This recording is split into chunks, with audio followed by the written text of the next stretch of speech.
quero convidar você, meu querido irmão, minha querida irmã, a abrir a sua Bíblia no Evangelho de Mateus, capítulo 28, para lermos os versos 19 e 20.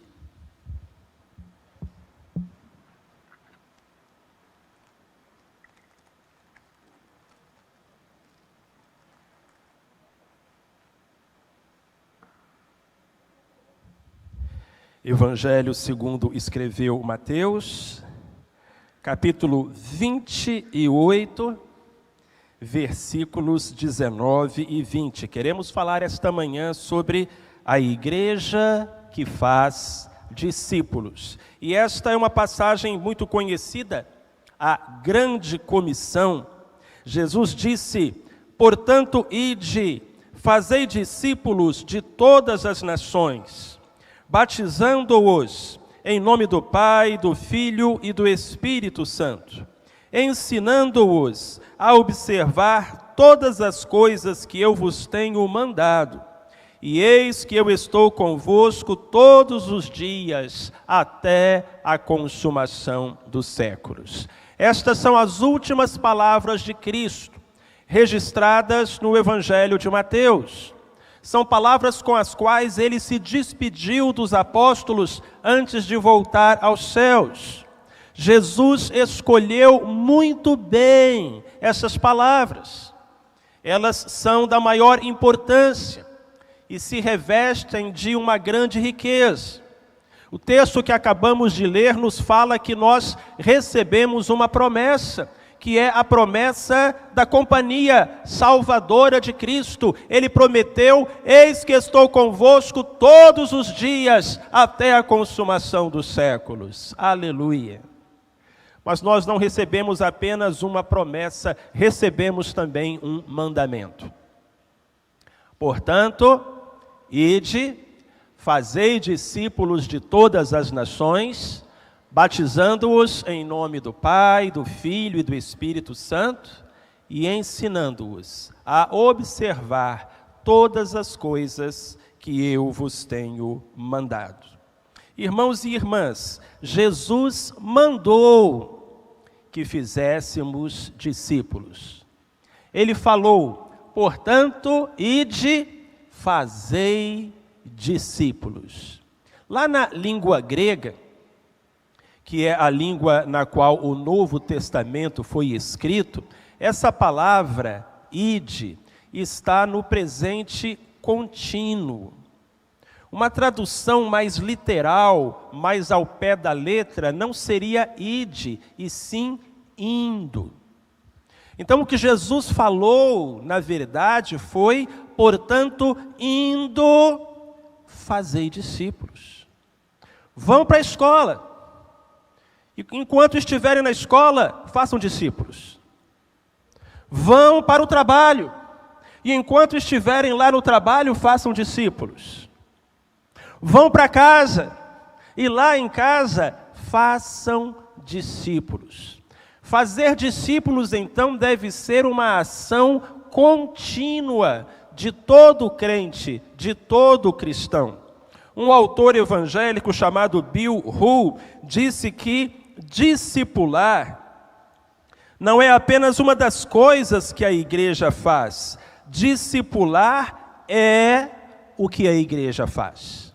Porque essa foi a única ordem deixada por Jesus à igreja. Vão. E enquanto forem, façam discípulos. Nas páginas da Bíblia, encontramos algumas histórias muito bonitas de discipuladores e discipulandos.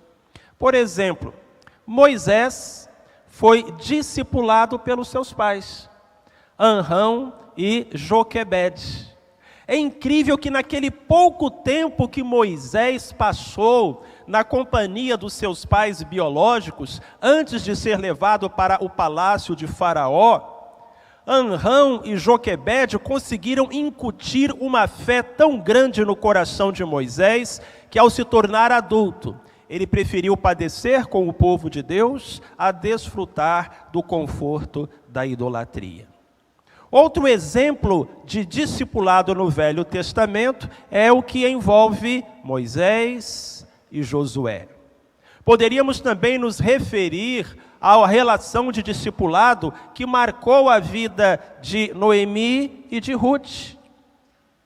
Uma sogra que discipulou, orientou, aconselhou, mentoreou a sua nora. Temos também o exemplo de Elias, que discipulou Eliseu, de Jesus, que discipulou os apóstolos, de Paulo, que discipulou Timóteo, e assim por diante. Mas, meus irmãos e irmãs, o que é um discípulo?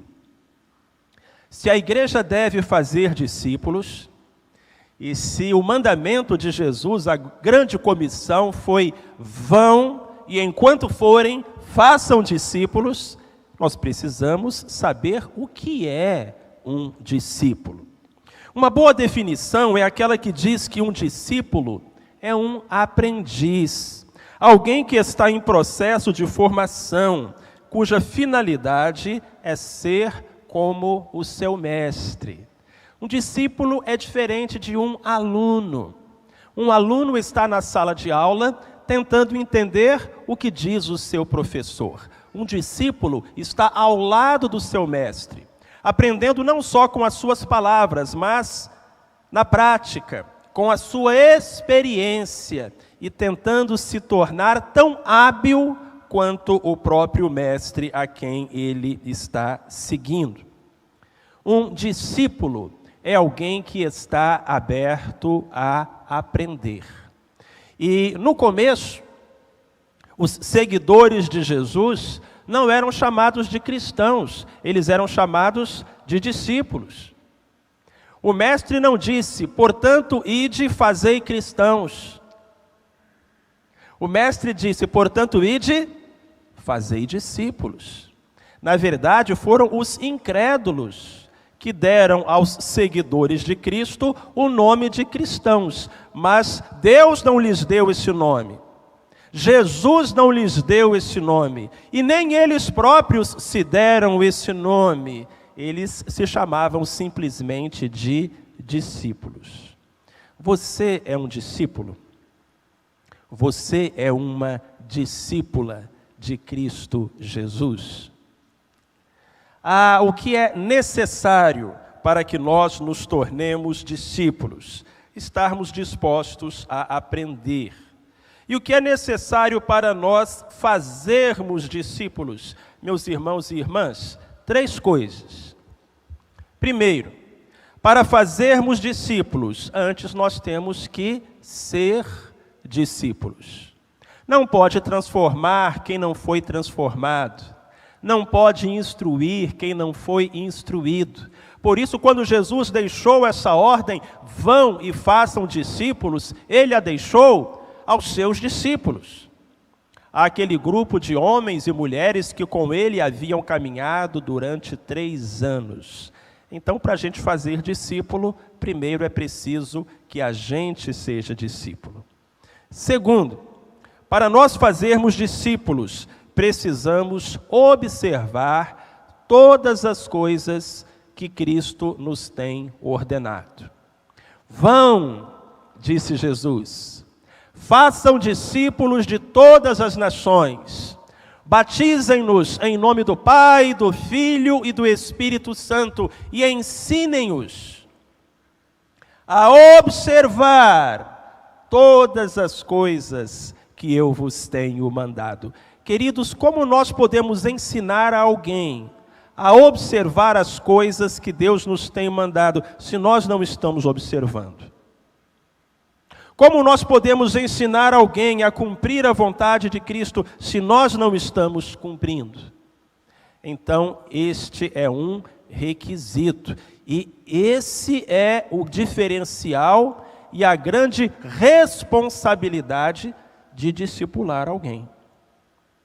Certa vez, uma empresa norte-americana que fabricava xícaras descobriu que saía mais barato mandar a xícara para fazer na China e trazer de volta do que fabricar a xícara lá mesmo nos Estados Unidos. Então, aqueles designers se esforçaram, fizeram uma xícara muito bonita, uma xícara de porcelana muito bonita, e então mandaram lá para a China e disseram: olha, queremos 1 milhão de cópias exatas. E mandaram. Só que no caminho, o pacote foi sacudido e aquela xícara se quebrou, a asa soltou do resto da xícara.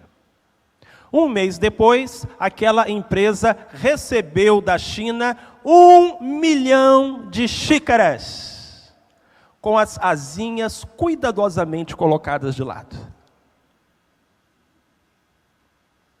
Esse é o grande perigo de fazer discípulos. Se o discipulador não for bom, muitas e muitas e muitas vidas podem ser influenciadas para o mal. Porque o discípulo vai seguir o exemplo do seu discipulador. E se ele for um discipulador de asinha quebrada, podemos ter muitas e muitas vidas prejudicadas. Não podemos ensinar a observar se nós mesmos não estamos observando. E finalmente podemos dizer que para fazer discípulos, nós precisamos imitar a Cristo. Na definição que apresentamos sobre discípulos, nós dissemos que um discípulo é um aprendiz, alguém que está em processo de formação, cuja finalidade é ser como o seu mestre. Mas no discipulado cristão é diferente. Porque quando um crente discipula alguém, o objetivo dele não é tornar esse alguém igual a ele. É tornar esse alguém igual a Cristo. Esse é o grande diferencial do discipulado cristão para todas as outras formas de discipulado. Um discípulo quer ser igual ao seu mestre, mas um discípulo de Cristo quer ser igual a Cristo. Por isso, Paulo, que era um grande discipulador, escreveu: sede meus imitadores, como também eu sou de Cristo. Um discipulador cristão deseja tornar as pessoas não parecidas com ele, mas parecidas com Cristo. Entretanto, ele sabe que a única maneira dele alcançar esse objetivo é tornando-se ele próprio parecido com o Mestre, um imitador do Senhor Jesus. Então, amados, eu gostaria de encerrar essa reflexão com 3 perguntas. E eu não vou pedir para você levantar a mão, mas aí mesmo, na intimidade do seu coração, procure responder a essas perguntas, para nós sabermos se nós estamos cumprindo o ID de Jesus ou não. Então, a primeira pergunta: você é ou já foi discípulo de alguém? Ah, pastor Marcelo, eu sou discípulo de Jesus. Amém, glória a Deus. Mas não era disso que Jesus estava falando lá na grande comissão. Ali Jesus estava falando de discípulos que fazem outros discípulos. Você teve alguém na sua vida que marcou você como seu mentor, seu orientador, alguém que investiu tempo na sua vida, alguém que você pode dizer hoje: olha, se eu sou o crente que eu sou, primeiro a Deus e depois a fulano de tal, a fulana de tal. Ou você tem alguém hoje ocupando esse espaço na sua vida, alguém a quem você presta contas, a quem você confessa os seus erros, alguém de quem você recebe conselhos. Você é ou já foi discípulo de alguém? Segunda pergunta: você está ou já esteve discipulando alguém? Como fizeram com você, você já fez com alguém? Está investindo na vida de alguém? Talvez um não crente, talvez um crente menos experiente. e que você separa o seu tempo, ora por ele, caminha por ele e tenta abençoá-lo? E a terceira pergunta, especialmente se você respondeu não à primeira e à segunda, a terceira pergunta é para você. Você estaria disposto a estabelecer uma relação de discipulado? Você estaria aberto a ter um cristão mais experiente caminhando ao seu lado? Você estaria disposto a caminhar com alguém orientando-o nos passos da vida cristã? Meus queridos, da resposta a essas três perguntas é que nós vamos ter o diagnóstico, se a nossa igreja é ou não uma igreja que faz discípulos.